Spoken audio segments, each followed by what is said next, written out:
vulnerable, hungry, and desperate. Families who once thrived on the plains now struggled to survive in small reservations under the watchful eye of the U.S. government. In this environment of despair and uncertainty, a spiritual movement emerged that promised hope and restoration: the Ghost Dance. This dance was not merely a ritual, it was a statement of survival, a plea to the spirits for guidance, a hope that their ancestors would return. The white settlers would disappear, and their lands and freedom would be restored. For the Sioux, the dance offered a vision of a world where they could reclaim their dignity, their culture, and their lives. But the hope that burned in the hearts of the Sioux was interpreted differently by the U.S. authorities. Government officials and soldiers saw the Ghost Dance not as a spiritual expression, but as a threat. To them, the sight of hundreds of Native Americans dancing in fervent prayer was frightening. They feared it was a prelude to rebellion, a sign that the Sioux were preparing to rise against the government and settlers. Tensions between the U.S. military and the Sioux had been mounting for years, and the dance became the spark that ignited a tragic chain of events. On December 29, 1890, a group of Sioux, including men, women, and children, gathered near Wounded Knee Creek in South Dakota. The soldiers, heavily armed and nervous, surrounded the group. The air was tense with fear, misunderstanding, and anticipation. The situation escalated quickly when a scuffle broke out between a Native American man and a soldier. Gunfire erupted, spreading chaos and panic. Despite being largely unarmed and caught off guard, the Sioux were massacred. It is estimated that approximately 200 men, women, and children were killed in a matter of hours. Many were shot while fleeing the scene. Others were struck down while attempting to protect their families, and the bitter cold winter only added to the horror. The massacre was not only a physical tragedy, but also a cultural and spiritual one. The Ghost Dance, which had been a source of hope and unity, was stamped out in blood. Families were decimated, children orphaned, and entire communities traumatized. The U.S. government claimed that the action was necessary to prevent rebellion, but in reality, it was an act of fear and misunderstanding that led to one of the darkest chapters in Native American history.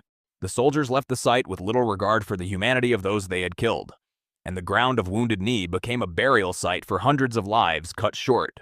The Wounded Knee massacre is often remembered not only for the sheer number of lives lost, but also for the cruelty and absurdity of the circumstances. A peaceful religious movement intended to give hope to a suffering people was perceived as a threat simply because it represented unity, defiance, and cultural identity. The soldiers' actions reflected a broader pattern of systematic oppression that had plagued Native Americans for decades, from forced relocations to cultural assimilation policies. In the aftermath, the Sioux survivors were left to mourn their dead and try to rebuild shattered lives. The Ghost Dance movement was effectively destroyed, and any semblance of cultural revival was violently suppressed. Yet the memory of that day, and the courage of the people who danced, despite knowing the dangers, remained a powerful symbol of resistance and resilience. Historians and descendants of the Sioux continue to remember Wounded Knee as a moment that exemplifies both the brutality inflicted on Native Americans and their enduring spirit in the face of unimaginable hardship. The massacre also had lasting political and social repercussions. It exposed the extreme measures the U.S. government was willing to take to maintain control over Native populations and their lands. The story of Wounded Knee became a rallying point for advocacy and reform, inspiring future generations to fight for Native American rights, recognition, and justice. The massacre remains a haunting reminder that fear, prejudice, and misunderstanding can lead to atrocities, even against unarmed civilians seeking only hope and spiritual guidance. To this day, the Ghost Dance and Wounded Knee are taught as pivotal moments in U.S. history. They serve as lessons in the consequences of oppression and the importance of cultural understanding. The massacre illustrates how easily fear and miscommunication can turn into violence. And tragedy. For the Sioux people, Wounded Knee is not just a historical event.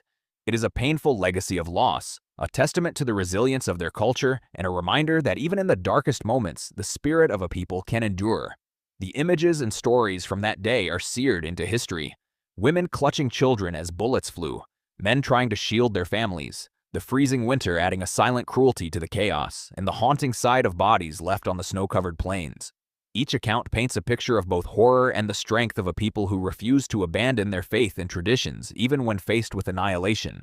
Wounded Knee is remembered not only as a massacre but as a symbol of injustice, reminding future generations that history can be both cruel and instructive. Ultimately, Wounded Knee is a story of hope turned into tragedy, It reminds us that human misunderstanding, fear, and prejudice can destroy lives in an instant. The ghost dance, meant to unite and inspire, instead became the catalyst for one of the most horrifying massacres in American history. Yet the story of those who danced, those who died, and those who survived endures as a powerful testimony to human resilience, cultural identity, and the ongoing struggle for justice.